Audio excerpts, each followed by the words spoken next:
sœur Marie-Ange. Merci pour ce temps de prière qu'on a eu. Merci pour la manière dont vous vous êtes laissé diriger par le Saint-Esprit pour diriger ce temps de prière. Maintenant, c'est le moment d'écouter la parole de Dieu avec notre frère Mario. Eh bien, sans autre forme de procès, juste un mot de prière pour passer le messager. Cher Seigneur, merci. Depuis ce matin, tu nous as bénis par ta présence. Maintenant, c'est le moment de nous parler. Nous te prions, Papa, de toucher ton serviteur. Donne-lui tout ce qui est nécessaire afin que, Papa, ta parole puisse jaillir de ses lèvres. Utilise-le comme un boyau puissant afin de toucher chaque cœur et chaque vie à l'écoute. Nous te prions au nom de Jésus. Amen. Frère Mario, Joachim. Après cela, à partir du verset 1er, après cela, les fils de Moab et les fils d'Ammon, et avec eux des Maonites, marchèrent contre Josaphat pour lui faire la guerre. On vint en informer Josaphat en disant, une multitude nombreuse s'avance contre toi depuis l'autre côté de la mer, depuis la Syrie, et ils sont à Hatsatson Tamar, qui est en Guédi. Dans sa frayeur, Josaphat se disposa à chercher l'Éternel et il publia un jeûne pour tout Juda. Juda s'assembla pour invoquer l'Éternel et l'on vint de toutes les villes de Juda pour chercher l'Éternel. Josaphat se présenta au milieu de l'assemblée de Juda et de Jérusalem dans la maison de l'Éternel devant le nouveau parvis. Et il dit, Éternel, Dieu de nos pères, n'es-tu pas Dieu dans les cieux et n'est-ce pas toi qui domines sur tous les royaumes des nations? N'est-ce pas toi qui as en main la force et la puissance et à qui nul ne peut résister?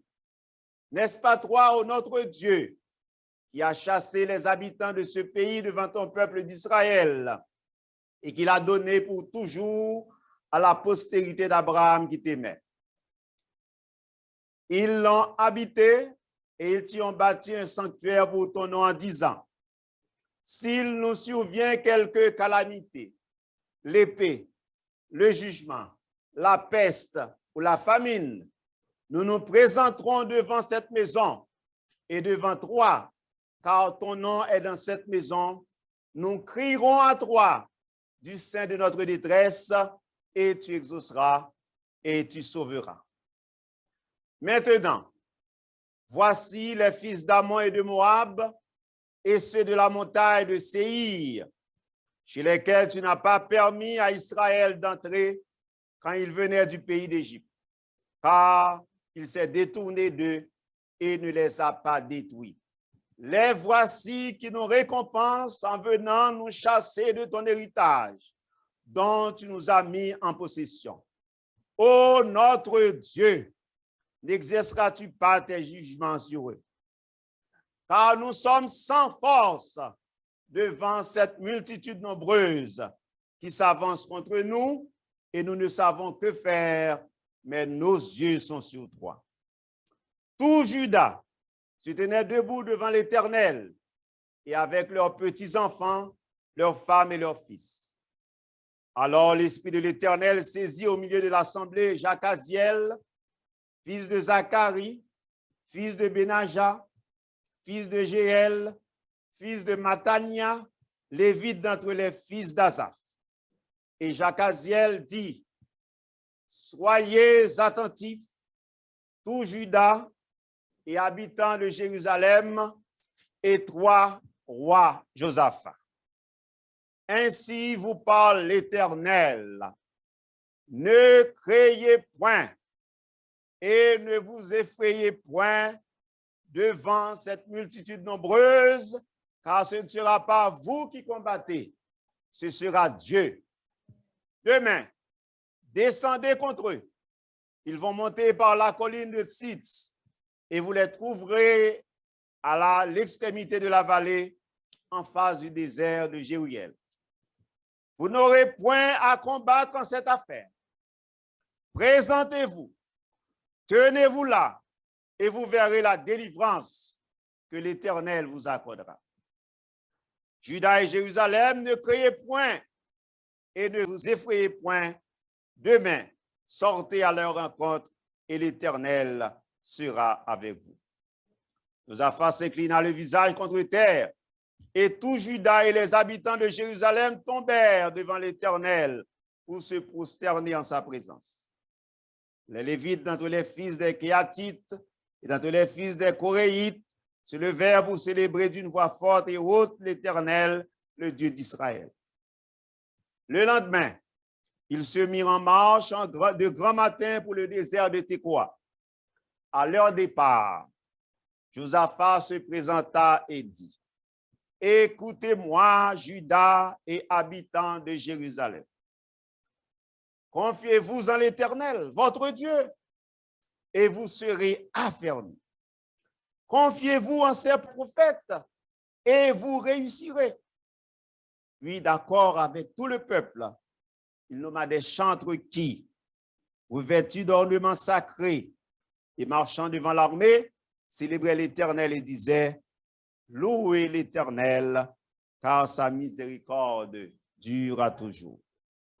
Au moment où l'on commençait les chants et les louanges, l'Éternel plaça une embuscade contre les fils d'Ammon et de Moab et ceux de la montagne de Séhir qui étaient venus contre Juda, et ils furent battus. Les fils d'Ammon et de Moab se jetèrent sur les habitants de la montagne de Séhir pour les dévouer par interdit et les exterminer. Et quand ils en eurent fini avec les habitants de Séhir, ils s'aidèrent les uns les autres à se détruire. Lorsque Juda fut arrivé sur la hauteur d'où l'on aperçoit le désert, ils regardèrent du côté de la multitude, et voici, c'étaient des cadavres étendus à terre, et personne n'avait échappé. Josaphat et son peuple allèrent prendre leurs dépouilles.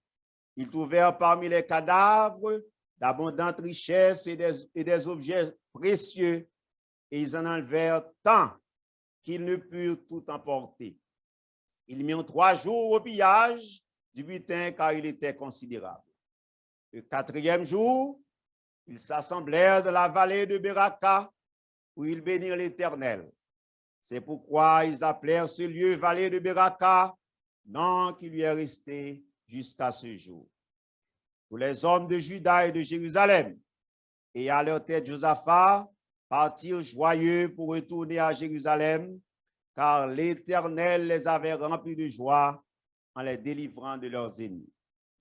Ils entrèrent à Jérusalem et dans la maison de l'Éternel au son des luttes, des harpes et des trompettes. La terreur de l'Éternel s'empara de tous les royaumes des autres pays, lorsqu'ils apprirent que l'Éternel avait combattu contre les ennemis d'Israël. Et le royaume de Josaphat fut tranquille, et son Dieu lui donna du repos. Chers frères et sœurs, vous qui nous écoutez, après la mort de Salomon, malheureusement, le royaume d'Israël, uni depuis plus de 100 ans, va être scindé en 2, dont 2 tribus au sud, Juda et Benjamin, et 10 tribus au nord. Les rois du nord sont généralement idolâtres et faisaient ce qui est mal aux yeux de l'Éternel, alors que ceux du sud, pour la plupart, marchèrent dans les premières voies de David.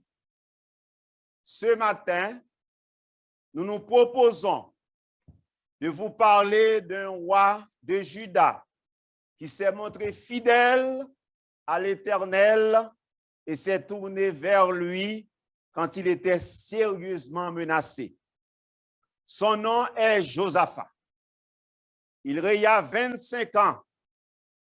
J'espère que les lignes qui suivront vous rappellent qu'il est avantageux à tout un chacun de servir l'Éternel que de se tourner vers les dieux faits de main d'homme qui ont des yeux et ne voient point, des oreilles et n'entendent pas plus, et une bouche, aucune parole ne sort. À la mort d'Asa, son père, le père de Josaphat, Josaphat devint roi de Juda. Dans 2 Chroniques, chapitre 17, verset 3, nous lisons ce qui suit. Le Seigneur fut avec Josaphat, car celui-ci se conduisit comme son ancêtre David s'était conduit au début de son règne. Il ne consulta pas les dieux Baal, mais s'efforça de connaître la volonté du Dieu de son ancêtre et d'obéir à ses commandements, contrairement à ce que l'on faisait dans le royaume du Nord. Le Seigneur était avec Josaphat, à tel point que tous les royaumes avoisinants lui apportèrent des présents.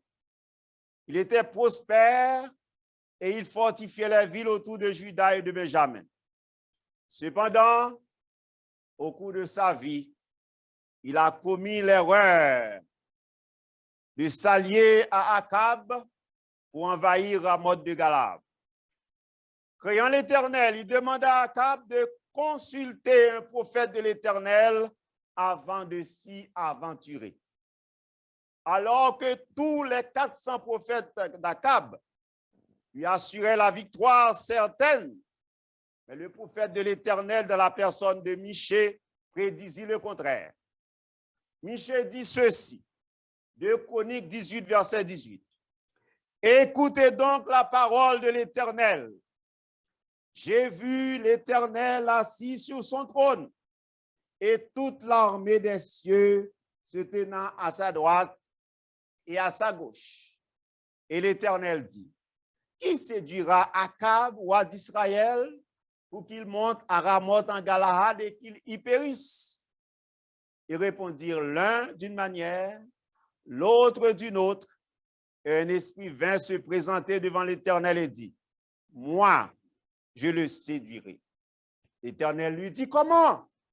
Je sortirai, répondit-il, et je serai un esprit de mensonge dans la bouche de tous ses prophètes. L'Éternel dit, tu le séduiras et tu en viendras à bout. Sors et fais ainsi. Ces paroles que Dieu a mises dans la bouche de son prophète, Michée lui a coûté la prison. Mais une chose est certaine, quand c'est Dieu qui parle à travers son prophète, la chose arrivera inévitablement. Akab a fait fi des paroles de Michée le prophète et s'est engagé dans la bataille. Malgré son stratagème, en se déguisant et en faisant porter ses habits royaux par Josaphat, il fut tué et Josaphat est sorti sain et sauf. Quand nous avons lu 2 Chroniques chapitre 20, nous avons dit après cela, après cet événement malheureux dans la vie de Josaphat, celui-ci va entièrement dépendre de Dieu quand son royaume fut menacé par les envahisseurs moabites, ammonites et maonites. Il ne va pas s'allier à Israël et à aucun autre peuple. Cette coalition formant une armée nombreuse pour se défendre et combattre cette coalition. Il est conscient que cette coalition est de taille et pour gagner, pour la contrecarrer, il lui faudra plus et ce plus ne peut que se trouver dans le Dieu Tout-Puissant. Chers frères et sœurs, Josaphat va se tourner vers le Dieu Tout-Puissant. L'ennemi est à sa porte et l'ennemi est de taille. Il va sensibiliser Dieu dans une émouvante prière en utilisant ou en s'inspirant des paroles de Salomon lors de la dédicace du temple. On peut subdiviser cette prière en 3 parties. La souveraineté ou la grandeur de Dieu, les ennemis veulent s'accaparer de l'héritage d'Abraham, verset 7, et rappel du secours promis en cas de détresse, verset 9. Josaphat débute sa prière par dire l'Éternel. L'Éternel, Yahvé, nom qui a toute son importance pour les Juifs. Selon Exode 3, verset 14, c'est lui qui est l'Éternel présent, le je suis, qui est à l'origine et au terme de toute existence. Dieu unique, incomparable, sans limitation, immortalité, vérité et fidélité sont unis en Yahvé, en l'Éternel. Dieu de nos pères, n'es-tu pas Dieu dans les cieux? Et n'est-ce pas toi qui domines sur tous les royaumes des nations? N'est-ce pas toi qui as en main la force et la puissance et à qui nul ne peut résister? Oui, toi, par ta main puissante, tu as chassé des peuples pour que ce pays soit pour toujours à la postérité d'Abraham. Je suis moi, Josaphat, de cette postérité. Comme la vie n'est pas faite de lignes droites, il y a des hauts et des bas. Il arrive un moment où les choses tournent à l'aigre. Ces moments devaient un jour arriver. Mais tu nous as assuré que si nous présentons devant toi, nous crierons à toi dans cette maison que ton serviteur Salomon t'a dédiée, t'a consacrée. Tu viendras, tu nous sauveras et tu nous délivreras. Amen. Au verset 10, il dit maintenant, les Ammonites, les Moabites et une partie des Édomites se mettent ensemble pour nous déchouquer, alors qu'en versant, en traversant d'Égypte, nous les avons épargnés. Ô notre Dieu, n'exerceras-tu pas des jugements sur eux? Car nous sommes faibles, incapables, sans force devant eux qui s'avancent en quantité industrielle sur nous. Nous sommes dans un cul-de-sac, dans cette prière bien faite, où chaque mot est à sa juste place, avec un cœur sincère. Dieu ne saurait rester insensible, indifférent. Il va agir dans la personne de Jacaziel, le Lévite qui va donner par son esprit. Alors Jacaziel va communiquer le message reçu. Soyez attentifs, concentrez-vous, soyez de toute oreille, ne soyez pas distraits, tout le monde, y compris le roi Josaphat. Ne craignez point et ne vous effrayez point devant cette multitude nombreuse, car ce ne sera pas vous qui combattez, ce sera Dieu. Il n'y a pas un plus beau et réconfort message que celui-là. Demain, descendez contre eux. Ils vont monter par la colline de Sitz et vous les trouverez à l'extrémité de la vallée, en face du désert de Jéruel. Quelle précision! Quelle précision Dieu a donnée. Toutes les informations vous sont parvenues. L'ennemi n'a plus de secret pour vous. Nul n'a besoin d'envoyer des espions pour savoir ce qui se passe au sein de l'ennemi. L'Esprit de l'Éternel a déjà fait tout le travail. Le récit de la guerre de Josaphat. Chers amis, vous n'aurez point à combattre dans cette affaire. Présentez-vous. Tenez-vous là et vous verrez si l'Éternel ne va pas vous accorder la délivrance. En préparant le message, je pense à un chant qui dit « Ne crains pas la tempête, reste tranquille, la paix viendra. Relève donc la tête, regarde à Jésus, sois plein de foi. Qu'importe l'adversaire, quelle que soit la taille de l'adversaire, quelle que soit sa puissance, quel que soit son stratagème, si l'Éternel est dans le combat, si l'Éternel est là, si la présence de Dieu, l'Esprit de Dieu est là, eh bien, nous allons lui remettre tout et il va, n'est-ce pas, s'en occuper. Nous n'avons qu'à lui demander la force, le courage, la détermination, et lui, il va faire le reste. Ce que j'ai appris dans le travail de Josaphat, Josaphat a réuni tout le monde. Tout le monde était concerné. Les jeunes sont concernés, les enfants sont concernés, les femmes sont concernées, les leaders sont concernés, n'est-ce pas? Les acteurs sont concernés, tout le monde est concerné. Il a publié un jeûne pour pouvoir sensibiliser l'Éternel, pour pouvoir dire à l'Éternel, nous sommes mal pris, l'ennemi nous envahit, l'ennemi est plus fort que nous n'avons pas de force. Nous sommes petits, ils sont mis ensemble. Ils sont trois à se mettre contre nous. Mais nous sommes sans force. Mais nous savons que nos yeux sont sur toi. Chers amis, il y a des moments que vraiment l'ennemi veut nous terrasser. Il veut nous déchouquer. Il veut finir avec nous. Il ne veut plus voir de nous. Mais si nous sommes avec l'Éternel,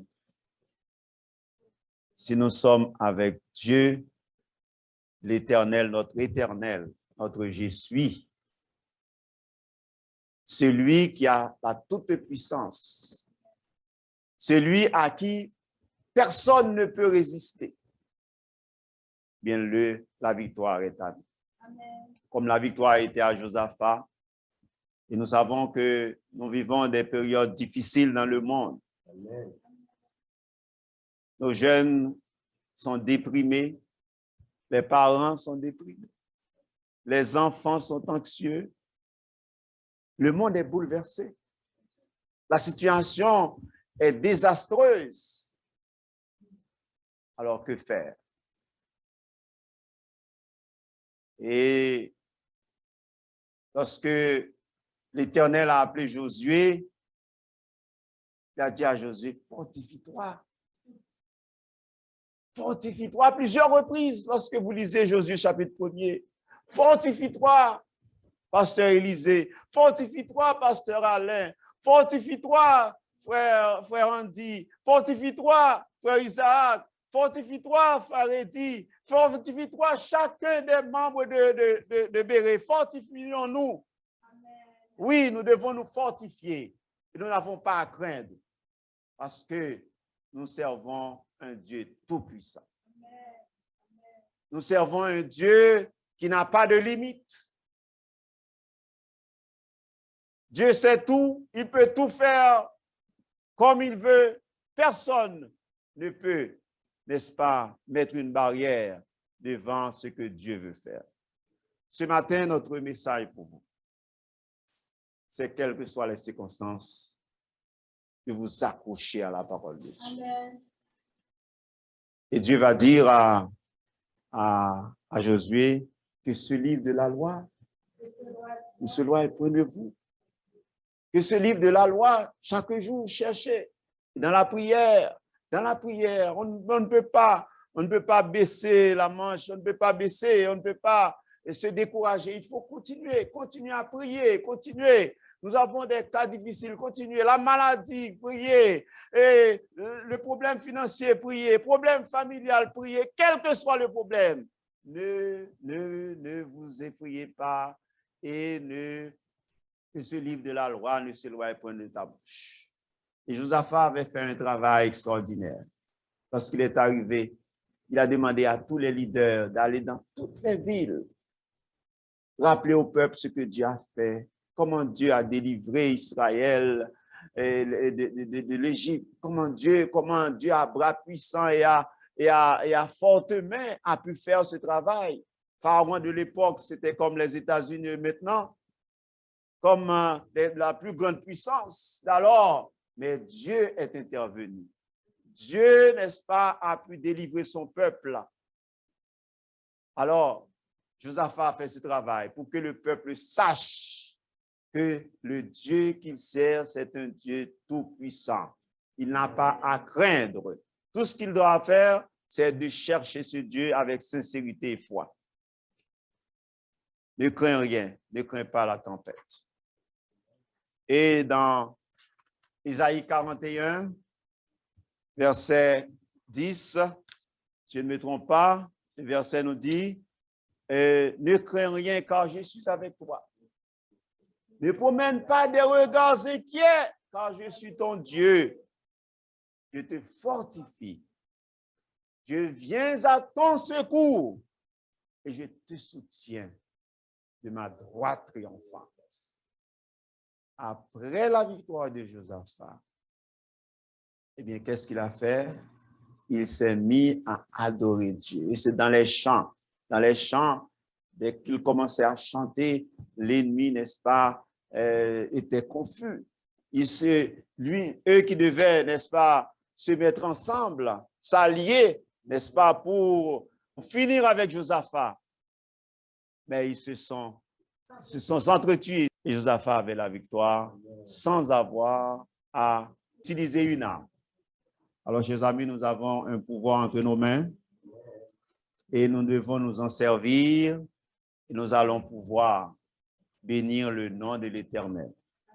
Alors, nous souhaitons que l'Église va savoir que nous servons un Dieu tout-puissant, l'Éternel, je suis l'Éternel qui a délivré Israël de la main de l'Égypte. Il peut nous délivrer de la même façon. Il nous a fait des promesses. Ne crains rien car je suis avec toi.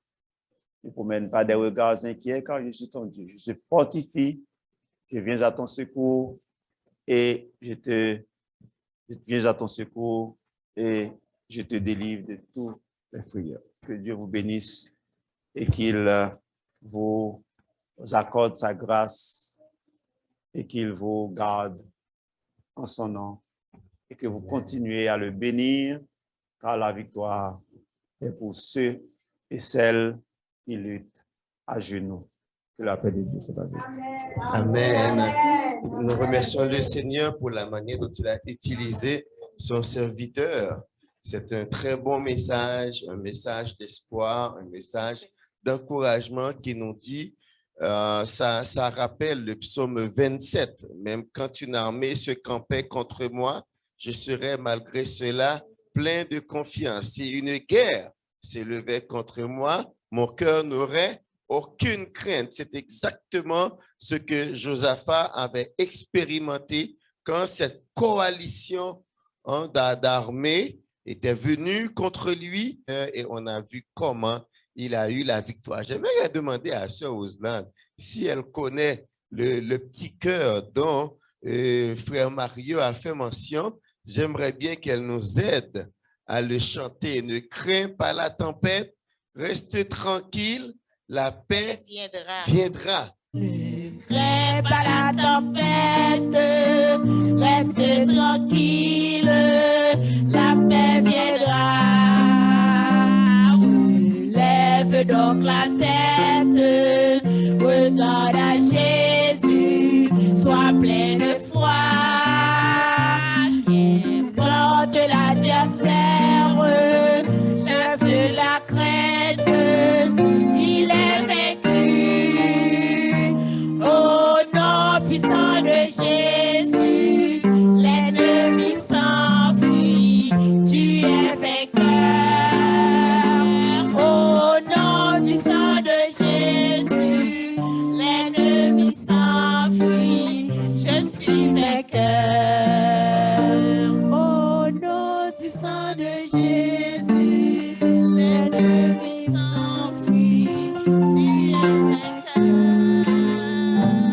Au nom du sang de Jésus, l'ennemi s'enfuit, je suis vainqueur. Amen. Cher Seigneur éternel, nous te disons merci pour ce grand jour. Merci pour ce premier samedi du mois de février. Et tu nous as permis d'être ensemble avec nos frères et sœurs sous Zoom. Et nous ici, Seigneur, pour avoir ce temps de prière. Merci pour ce bon et vibrant message s'inspirant de 2 Chroniques chapitre 20. de cette victoire que tu avais accordée, Seigneur, à Josaphat, juste parce qu'il s'était confié en toi. Nous en profitons aussi, Seigneur, pour terminer avec ce service de jeûne. Merci à tous ceux que tu as permis de vivre ce temps avec nous. Merci pour notre sœur Marie-Ange qui a dirigé ce temps de prière. Merci pour ton serviteur qui a porté la parole. Merci pour tous ceux qui ont donné, Seigneur, leur apport pour que nous soyons là. Merci pour tout ce que tu fais. Nous te prions que ta grâce repose sur nous dès à présent et que nous soyons, Seigneur, le reflet de ta gloire auprès du monde. C'est la prière que nous t'adressons au nom et par les mérites de Jésus qui vit et qui règne au siècle des siècles. Amen.